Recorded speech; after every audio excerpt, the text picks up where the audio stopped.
Alors Neil et Buzz, je vous parle par téléphone du salon Oval de la Maison Blanche et c'est certainement l'appel téléphonique le plus historique qui ait jamais été fait. Je ne peux pas vous dire combien nous sommes fiers de ce que vous avez accompli. Pour chaque Américain, il faut nécessairement que ce soit le jour le plus plein de fierté de notre vie et pour toutes les populations du monde qui se joignent à moi. Je ne peux pas vous dire combien un haut fait extraordinaire cela est. En raison de ce que vous avez fait, les cieux sont devenus partie du monde de l'homme. Et au moment où vous nous parlez de la mer de la tranquillité, cela nous inspire à redoubler d'efforts pour apporter la paix et la tranquillité sur la terre.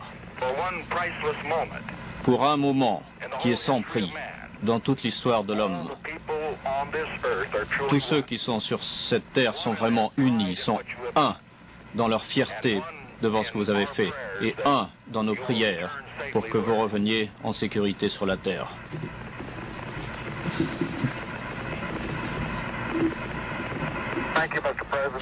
Merci, Monsieur le Président.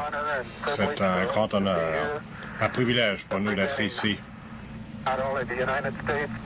représentant non seulement tous les États-Unis, mais l'humanité pacifique de toutes les nations, et l'homme avec son esprit de curiosité et son esprit d'entreprise pour l'avenir.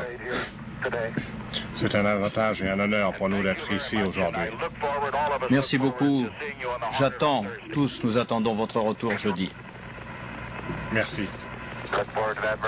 Nous y comptons beaucoup aussi, Monsieur le Président. Et à partir de ce moment-là, les astronautes se sont mis à l'œuvre pour accomplir les multiples tâches qu'ils avaient à accomplir sur le sol lunaire. Tout d'abord, nous allons voir quelques photos, en quelque sorte, prises avec cette caméra de télévision, petite caméra de 7 livres seulement. Et on nous montre l'horizon lunaire, une autre position maintenant.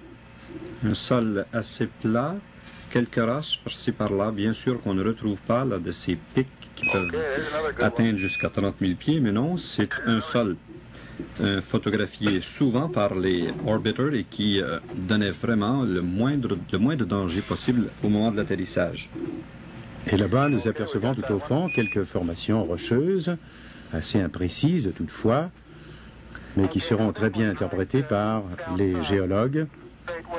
Et une des remarques que Armstrong a faites encore assez souvent, c'est cette résistance du sol, cette solidité beaucoup plus grande qu'il ne le croyait du sol lunaire, à un point tel que les gaz qui ont émané du LEM au moment où celui-ci atterrissait sur la Lune n'a laissé vraiment aucune trace.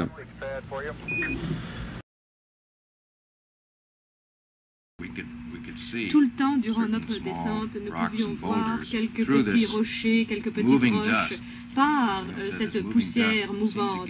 Et cette poussière mouvante donnait l'impression que l'on était en train de se retirer, de s'éloigner de la poussière. Mais tout le temps, nous étions en mesure de voir quelques objets qui étaient à la surface et de les voir séparément.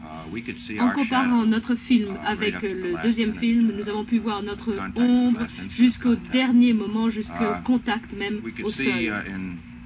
Nous pouvions voir sur le film, par contre, de l'Apollo 12, qu'il n'y avait qu'une ombre très très légère et vague et qui était obscurcie pendant les derniers 50 pieds de la descente.